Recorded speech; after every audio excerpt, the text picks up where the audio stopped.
He's a dear friend, a physician, and a pioneer in the mind-body medicine. Deepak, his latest book, his 91st book, is Total Meditation, coming to us from his home. Deepak, good morning. Good morning, Gabriella. How are you? I'm good. How are you?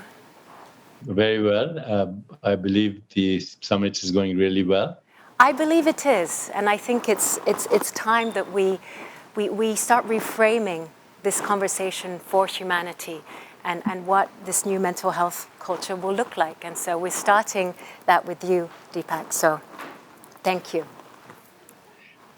Well, first of all, it's a great honor to be sharing this summit with you and my participation for 10 minutes.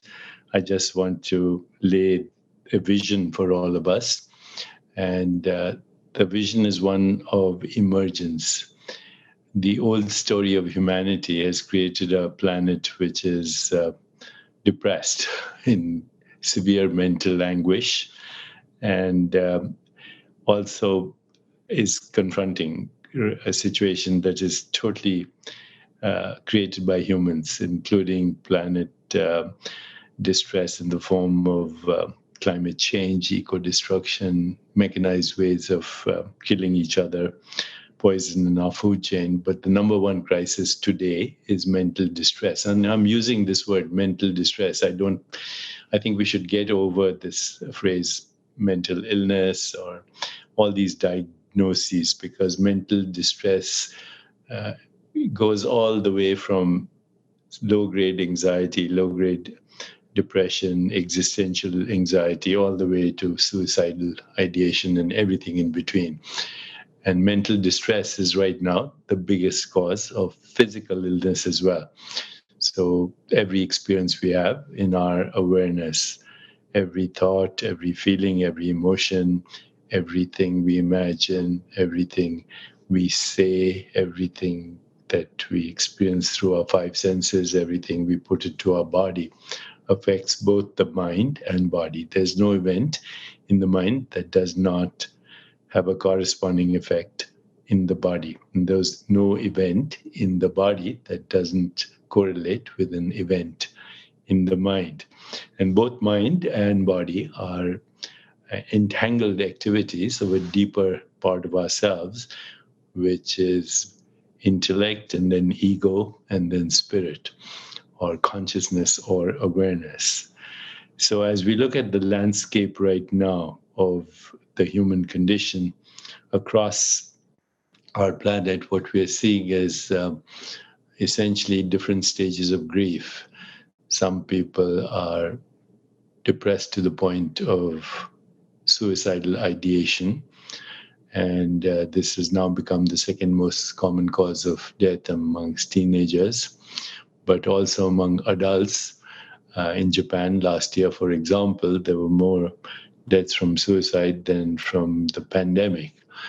The pandemic, suicide, mental depression, inflammation, and illness all go together. And biologically, this all translates into something called sympathetic overdrive. The sympathetic nervous system goes into overdrive, causes inflammation, causes dysbiosis, which means it kills and inflames the microbiome, the genetic information in our body, and it does much, much more. Even people who are dying from COVID-19 right now acutely are getting acute cytokine storms. The older people are getting inflammation as well. And this is something that we can begin to mitigate and decrease if we address mental distress.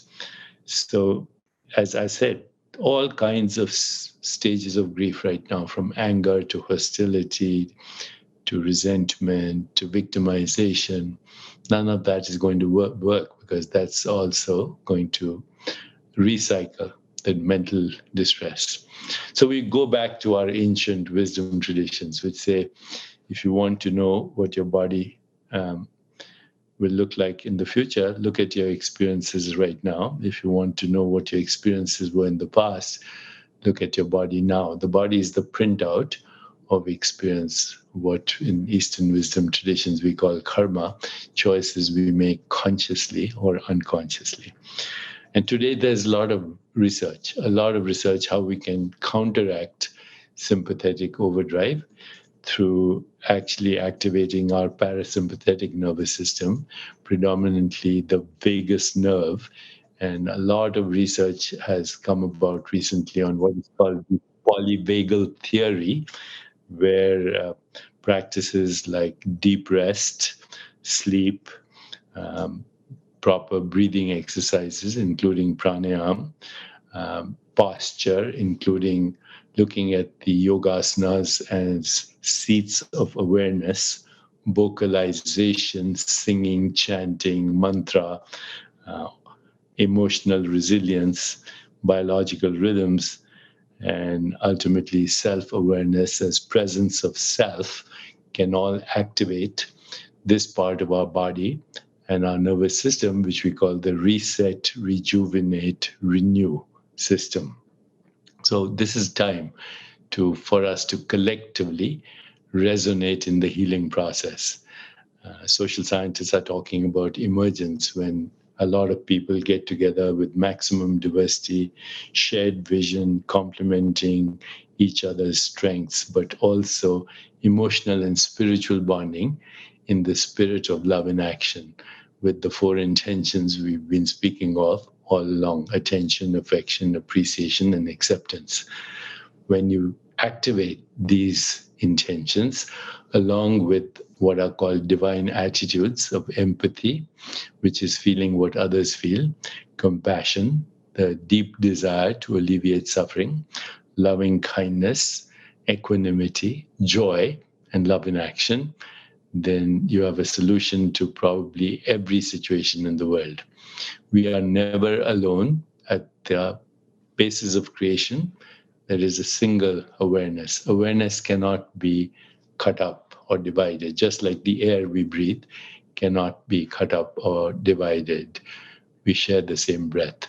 And the mind, what we call the mind and emotions, are actually embodied and relational activities or processes that regulate the flow of energy and information in an ecosystem of relationships. Today, through this Never Alone movement, we are activating this flow of energy and information with emotional resonance. So we all resonate with the same intentions, and we start a global movement to reach a critical mass so we can not only alleviate the depression and distress that is pervading the ecosystem of human consciousness, but we can move positively to a more peaceful, just, sustainable, healthier, and joyful world. So with that, I'd like to welcome everyone to this launch of this wonderful summit today with amazing luminaries, leaders, thinkers, and problem solvers. But we need a new story. We have the facts, we have the means, we have the technology. Now we need the emotional and spiritual inspiration to create a new vision for humanity. Thank you.